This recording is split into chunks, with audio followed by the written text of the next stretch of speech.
What's up, guys? Welcome back to Newswave. So over the last 24 hours, we've had a bit of a shakeup here in gaming, with one being Embracer Group is doing some just weird stuff, splitting up the company even further, and the other having to do with Meta and their OS that they use for headsets, as it's being opened up, and they even named a certain gaming company that work with them. We'll go over that, though, here today. And then also, we're going to be talking about a patent from Sony that's been making the rounds, caused some controversy, as it seems to indicate that the game could actually play itself. So if you guys enjoy these videos, make sure you hit that like button, helps out a ton. And if new here to the Spawnwave channel, make sure you subscribe down below. And of course, members for the channel do get Newswave early and should be ad-free. I'm trying something a bit new here with this video based on the way that YouTube set up some of the member stuff. So let me know down below if background play and all of that thing is sorted out. But today we are going to start with Metaphor ReFantazio, as we had an entire stream around this from Atlas, and they went over quite a few details, which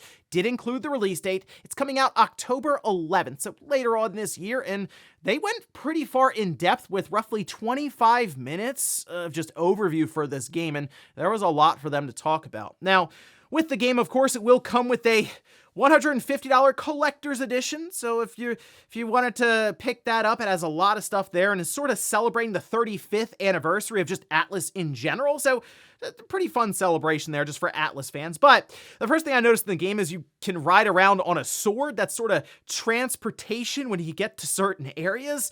There is more action sort of focused in the overworld, where you're running, dodging, swinging your sword to gain advantage in the battles themselves. And they have dates and time. It seems similar to Persona in that regard, where you have to keep an eye on really when you're at certain places.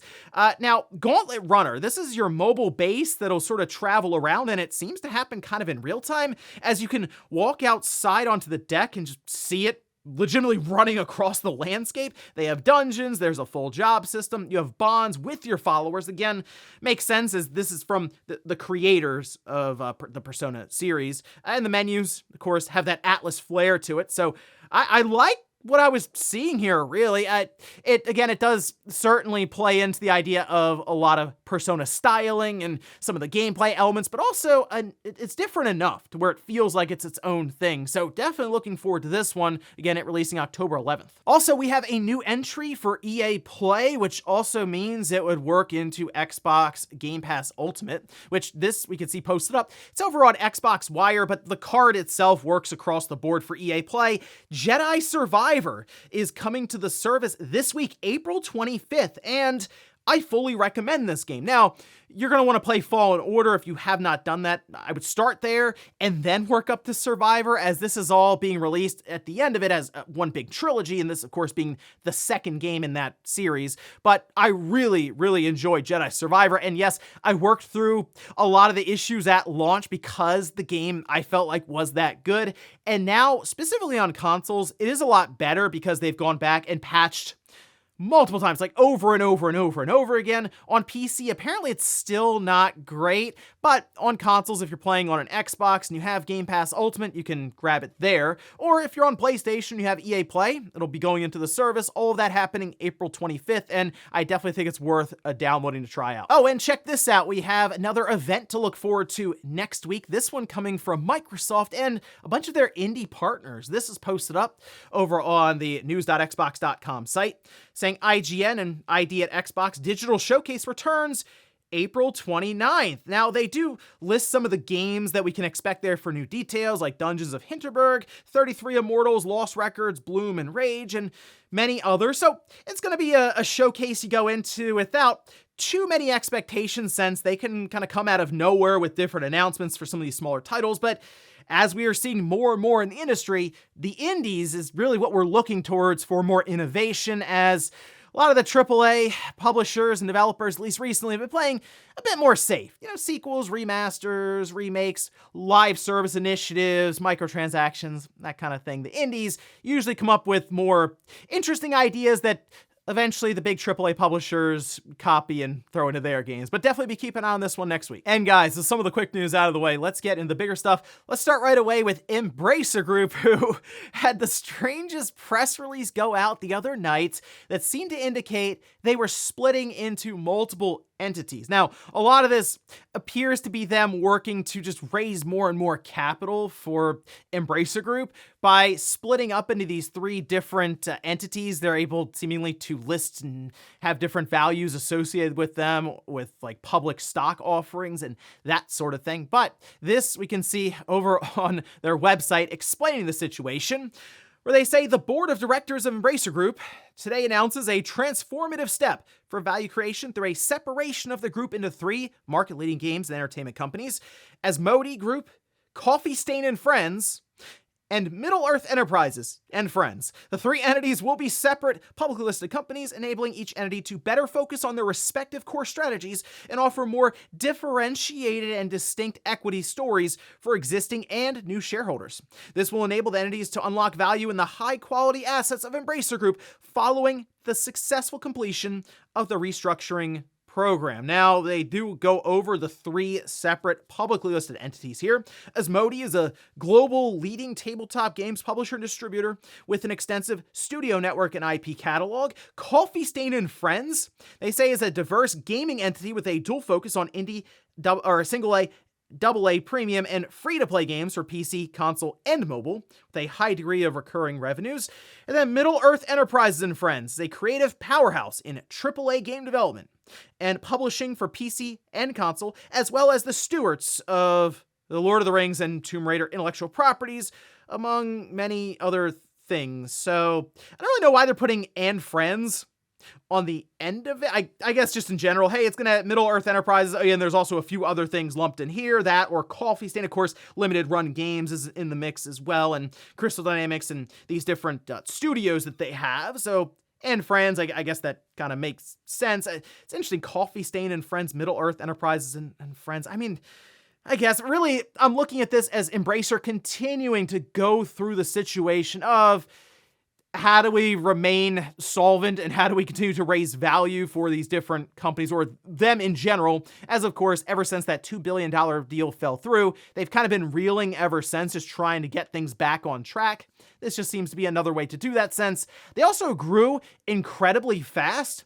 So they did end up with all kinds of stuff just kind of under one umbrella. This way they can split things up a bit, and yeah, shareholders, maybe people want to invest in like the board game side of things. Maybe they want to invest in wherever Lord of the Rings is, that kind of thing. So I guess in that sense for them, it makes sense, but really to me, it's just kind of a play on the public offering for shares, trying to raise capital and value that way. But yeah, definitely a very strange announcement to randomly wake up to one morning. Next up, let's talk about an announcement from Meta that absolutely could shift just the entirety of virtual reality and augmented reality. Specifically, the ability for third-party hardware manufacturers to come in, offer some sort of headset, and already have an OS available to them. Now, this was in an Instagram post from Mark Zuckerberg, who keeps doing these, and I guess it's to make it feel like it's just like a normal everyday person kind of explaining this to you, even like kind of holds the lapel mic. You can get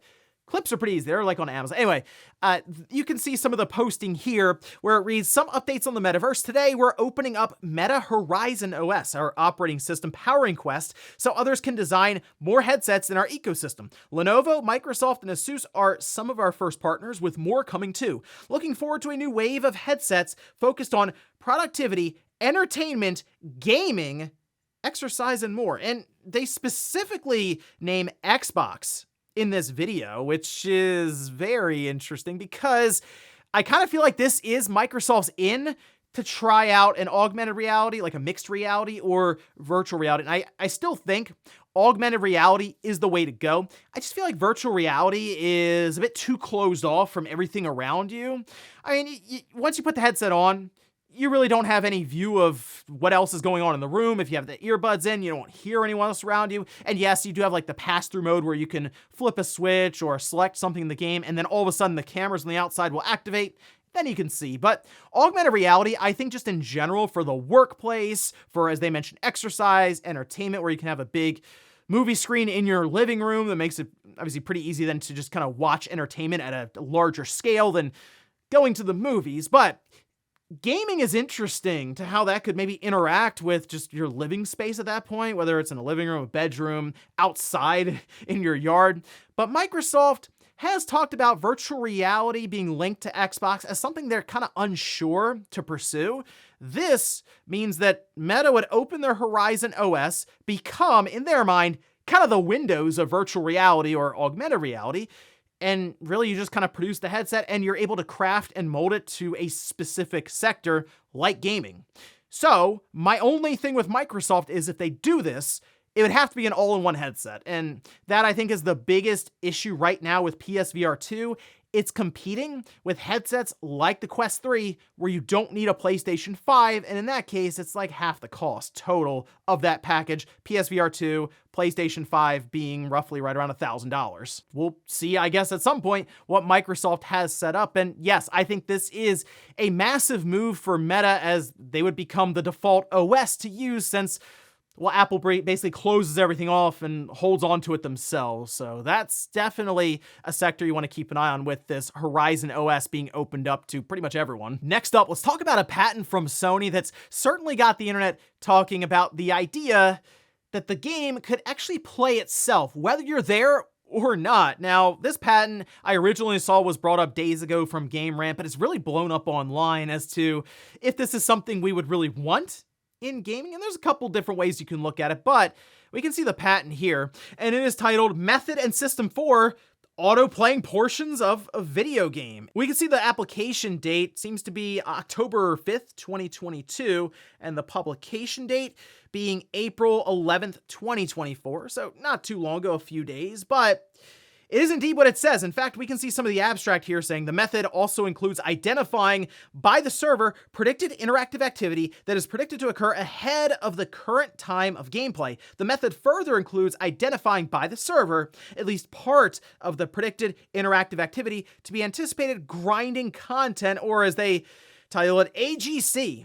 The method also includes providing a notification by the server to a display screen of a user device, where the notification identifies the AGC in upcoming gameplay and provides the user with an option to use the autoplay mode during gameplay of the AGC. Now, I do think it's important to remember that just because a patent is filed doesn't necessarily mean that that company is going to ever use it, but it can give us an indication as to maybe some of their thinking for the future. So really, think about where you're going through a game and there is a section that is going to be grind heavy, whether you're not a certain level for a boss and it's like, well, you got to go out in this field here and you got to fight enemies until you get to level 15, and then, okay, now you're strong enough to fight the boss. Would that trigger an AGC moment and it would come up with a notification saying, hey, you can let the AI take the reins, go hang out, make some food, or go to work. By the time you come back, you'll be all leveled up and ready to roll. And some people were looking at that saying, hey, that's actually very convenient, because otherwise I'd be sitting there kind of like a zombie, just okay, attack, auto attack. We've used that sometimes, you level up. But there's also the possibility that this kind of changes and morphs into, that enemy in Dark Souls is just too hard. I'm gonna let the AI go ahead and take it from here and beat it so I can get through this. Oh wait, now that enemy is hard. Okay, does it get to a point where the game completely plays itself? I think that is a fair question to ask, because that does seem kind of strange for an interactive medium with gaming. But maybe some people would be completely fine with that. I don't know. For me, I do like to go through basically all of the game myself and play it. I will say, there were a few times, like when we'd have those endurance races in like Forza and Gran Turismo, where you can actually pay a driver to do it, and they were very long races. Like, well, okay, I'll hire a driver and let them do that, because I'm not going to sit here for multiple hours to do a race. But when you look at something like, oh, you just have to level up 5 times, takes like 15 minutes. Is that really that big of an issue? Well, for some people, it might be. Let me know, though, down below if you would like the idea of AGC, grinding content, to be identified and let the system take over for you. And in our last bit of news, let's talk about reviews that are now live for Topspin 2K25. I've been pretty interested in this game, mostly because I did like Virtua Tennis and I liked Topspin back in the day. I mostly played it, I remember, on the original Xbox, but then I still played Virtua Tennis on the Xbox 360 when it was still active. However, seeing Topspin 2K25 come back, but kind of under the current day 2K with what I've seen them do with some of the other sports franchises, I'll admit I was a little shaky on it, but we can see the Metacritic score here coming in right now at a 78. Now, this is on the PS5. I believe on the Xbox it's at like a 76, but the PS5 got the majority of the reviews, and I was watching some video reviews. It seems pretty good, at least from what I expect from a tennis game, like a topspin title. But going through some of the details, there's that timing meter that's above the character for your shots. Gotta time it right, it'll give you perfect, or if you mess up, it's like poor and your shot goes flying all over the court. There is a full campaign and online play with World Tour where you can take your custom character online to play against other people. Apparently they have like exclusive cosmetics and things you can earn by winning World, or at least placing well on World Tour. You'll earn different currency there, of course, to buy things. But the character creator looked pretty good, all things considered, because the character visuals, they look a little weird when zoomed in for the cutscenes when you do courtside changes and that kind of thing. It looked a little strange, but it really comes down to the gameplay for something like this. And something I was really hoping to see would be more RPG elements where you have stat points and you level up your character. All of that is there, and there appeared to be, as you'd expect of 2K, a ton of equipment to unlock. You earn points during gameplay, but I'll have to see for myself with, I'm sure, attached microtransactions, how invasive are they. But I'm actually excited. I do want to play Topspin 2K25. I was really into some of the older tennis games back in the day. It just kind of fell out of it. Now seeing this, I'm interested once again. It is out this Friday, although you can, I guess, buy a more expensive version and get it in early. I can wait till it comes out later on this week. So I guess I'll be bouncing between Topspin 2K25 and Stellar Blade. Certainly a combination I wasn't expecting a few months ago. And before we go to the comment of the day, we'll take a look at the poll that I posted up yesterday, where I ask, would you be interested in an all-in-one VR or AR headset from Xbox? 7% say, yes, I'd be there day one. Okay, 31% say maybe, depending on price. Price, of course, will be a big factor here for people. If it's like $600, I can wait. But if it's like $300, maybe I'll check it out. 61% just say, no, I'm not interested. That's actually not bad, considering whenever I run polls on VR, I understand virtual reality, it's still niche, right, in general, and I see the polls kind of swing in that direction. But in this case, not as much. So I don't know, maybe Microsoft could present something compelling to the market, especially with access to this Horizon OS and them being able to focus in solely on gaming as like the main thing for that headset, and it being all in one would probably take the sting out of that price then. So something to keep an eye on maybe over the next couple of years, see what Microsoft shows up with. And we'll finish up with the comment of the day as you're seeing here. This is from Matthew, who says, GTA 4 needs a remaster. While playing on PC, it is loaded with anomalies that could use fixing. It's really funny. I still look at GTA 4. Like if I see the box art, I do not look at that game as, well, that's a 16-year-old title. It is, though. Actually, next week it's going to turn 16, which is wild to consider that. But I guess if you fire it up, which I have not in a while now, I guess you can kind of see it, right? You can be like, okay, yeah, this is a game from 2008. But it was a very good Grand Theft, at least I thought it was a very good Grand Theft Auto. And I do think 16, 17, 18 years later, like maybe they go a year after GTA 6 and they go, okay, we're going to remaster it or remake it.